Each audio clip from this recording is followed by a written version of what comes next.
Another one? Are you kidding me, man? What the? Oh my god.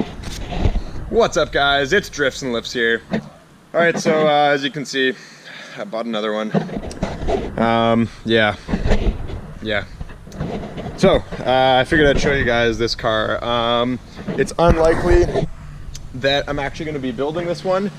I actually already have a buyer lined up. A good friend Axel from Sweden. He actually lives down here, so he may be coming to purchase this in a couple days here. I did a couple things, got it running properly for him, and it's actually a really good car, to be honest. I was pretty surprised. It is a 1986 GLE wagon. Usually the 86 models have a lot of rust on them. This one's actually really clean as far as an 86 goes. Like, there is yeah, this side's actually fine. On the other side, there's a small little rust hole. If we go under here, okay, a little rust hole right there. There's a small little rust hole on the passenger side floor, but other than that, that's all the rust I could find on it, actually. So, you know, with these cars, usually the 86 models get pretty bad. The reason I bought it was it was fairly priced, and the guy just wanted it off his property. It was running on 3 cylinders when I got it, so he tried changing plugs and wires, and that didn't fix it. It actually turned out to be the distributor cap. It seemed like water was leaking down into one of the holes on the distributor cap, and then, yeah, the 1 cylinder was all corroded and would not fire. So as you guys can see, that's got a M46 manual transmission, which is really cool. It's a blue car with a tan interior, and it's got the cloth. Also kind of cool. You don't really see that too often here. Yeah, wagon's awesome. It's got, let's see here. This is actually really nifty. I haven't seen one of these before. It's got like the Volvo thing that pulls over, and it just clips in there and clips in there. I don't know, I've never really actually seen that on any of the wagons that I've ever bought, so that's a cool little detail of it. Like, the taillights are pretty clean. Yeah, so I figured I'd just show you guys this car because it's going to be gone pretty soon, so I figured I'd make a little video of it. But yeah, I was thinking of maybe buying it as a winter beater and, you know, doing the typical drifts and lifts mods, cutting the springs and that and this and that. But nah, I think I'd be better off making a little bit of money off it and sending it back out into the world. Axel is actually planning on doing basically the same thing that I would have done. So he'll, you know, cut the springs, weld the diff. He'll probably come out drifting with us, so we should actually see this eventually on the channel doing some drifts, which would be pretty cool. And we pop the hood under here. Nothing to it, just a B230F motor. This GoPro's getting a little dirty. Yeah, so as I said, the distributor cap was the fix that made this thing run good again. I guess I may as well start it up before I go for a cruise in it here. Go get some food. What's it in gear? No, it's not. There we go.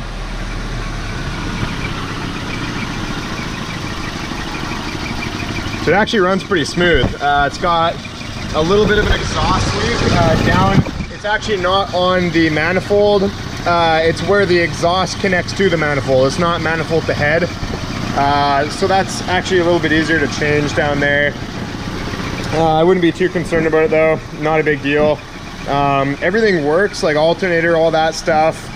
I removed the hot air input because that always gets stuck. And then if you guys don't know about these cars, from the factory they have, it's like a hot air intake. I guess it's basically just to warm the car up a little quicker, so it will pull, usually there's like a bracket on here and then a little tube, a little metal tube, and that actually goes down underneath there, and when the car is warming up, it'll direct hot air into the airbox. There's a little thermostat flapper inside the airbox right here that will change the air direction from pulling cold air from the front of the car to the hot air. So what happens often is that actually gets stuck, and you'll just be intaking hot air all the time, which obviously you guys know isn't good for anything.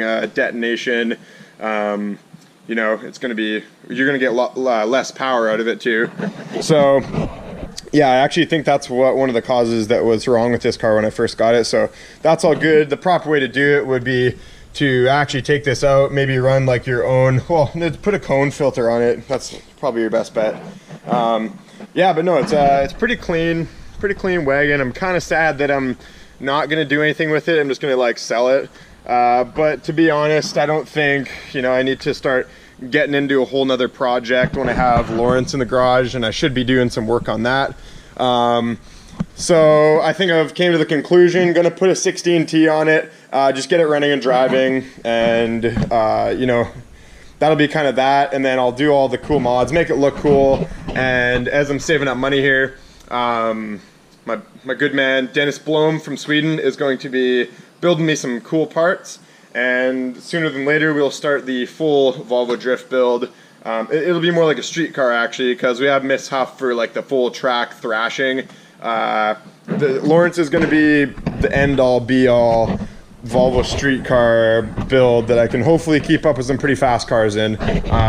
Just the thought of a really fast 740 with a single cam red block tickles me the right way. It really does. It really does. Yeah. Anyways, guys, yeah. So yeah, this car is this car. It's it has life left in it, and I want to see it live on, and I want to see it do some drifts. So hopefully my friend Axel is going to buy it. Axel, if you're not going to buy it, someone else will. That's okay.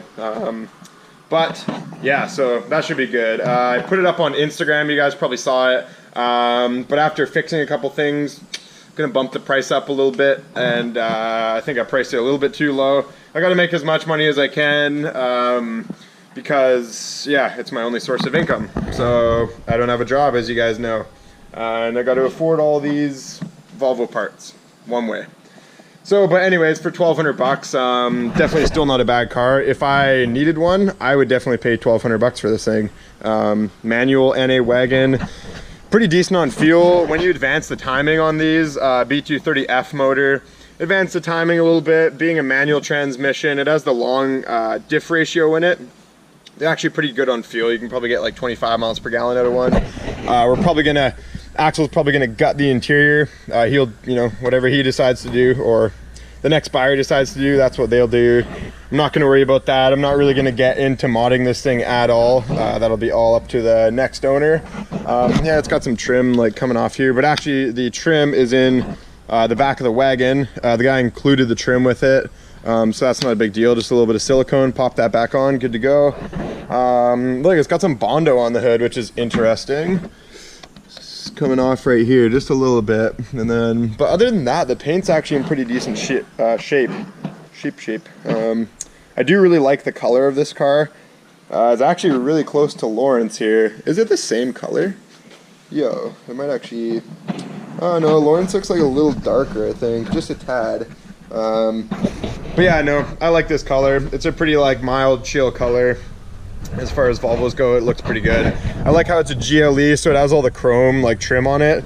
Yeah, I don't know, guys. That's pretty much the wagon. Yeah, so you'll be seeing this on the Drifts and Lifts channel either soon or down the road once someone buys it and does something with it. But all in all, pretty good car. I'm pretty happy with my purchase.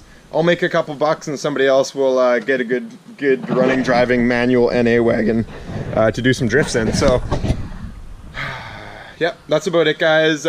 Plans for the channel, you already know. Lawrence is the next kind of thing I'm gonna get going on here. I am going to, you guys mentioned in the comments of my last video that you want to see another NA beater, and I was like, that's a really good idea, because I want something that I can bomb around and like take off-roading and stuff like that.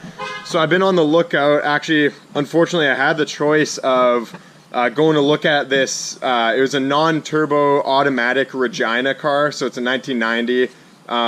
That guy was willing to sell it for $250, and I had the choice of going to looking at this one or that one, because he was going to sell that on me the next day.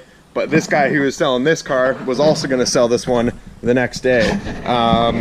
So I went up and I got this one. It was manual and it's like a wagon and stuff. It was kind of the better choice. but the guy that had that other car, he did end up selling it the next day for $250. So unfortunately I wasn't able to snag that one, but I'm going to be on the lookout for an NA automatic Regina car. And the reason I want it to be an automatic 1990 Regina car is that's like the farthest thing away as far as Volvo 740s go. That's the farthest thing away from a collector 740 that you can get. Obviously, if you have a turbo manual sedan or wagon or, you know, something like that of the 80s, and it's in good shape, it's a little more, it's almost a shame to beat on it because it is kind of a collector car at this point, I guess you could say. It depends on where you are in the world. But, you know, the NA Regina automatic cars with, you know, the Regina system is, it's not that great. So that's probably your best car. If you want to take a 740 off jumps and that kind of thing, that's going to be what we're going to get. Nobody wants them here. Like, that guy sold that car for $250, and I've seen a lot of them not even get sold no matter how cheap they are, and they just go right to the scrapyard. So I don't want anybody in the comments saying, oh my god, you're destroying more 740s. Like, get off my ass. I want to have some fun. So figured I'd find the shittiest Volvo 740 I possibly can. It really isn't worth a whole lot to anybody, and then there won't be as much shame in beating on it and, you know, taking it off jumps and taking it off off-road stuff like that. I don't know, it could be really fun. I do really miss the NA beater that you guys remember the NA beater. That car was unreal, which later turned into the Convertivo. So I kind of regret selling that, but I didn't have room at the time, and now that Square Body Steve has a spot for me to keep a few cars, I'm gonna look into picking something else up. Maybe me and Square Body Steve will go in on the car together so we can go up to his house and just beat on it. He's got like a bunch of cool like dirt roads up there that are off the grid. No cops can bother you. If you guys are watching the end of this video, I released all my old videos. Shh. Go check them out. Go check them out. Yeah, all the old videos that you guys really liked back in the day, just go check them out. They won't be up forever, so just go check them out. Alright guys, so I think that's a wrap up of the video. Thanks for watching. Sorry no drifting videos. Yeah, as you know, I can't do the streety anymore, so, and drift season's kind of coming to an end here. So we're gonna find stuff to do. We're gonna keep it interesting. There is still winter drift kind of league, I guess you could say, at Evergreen Speedway. They have a couple events, so I'm sure we'll get to some of those sometime. That's no big deal. Yeah, I think that's it, guys. Like and subscribe for moist Volvo panties. Peace out.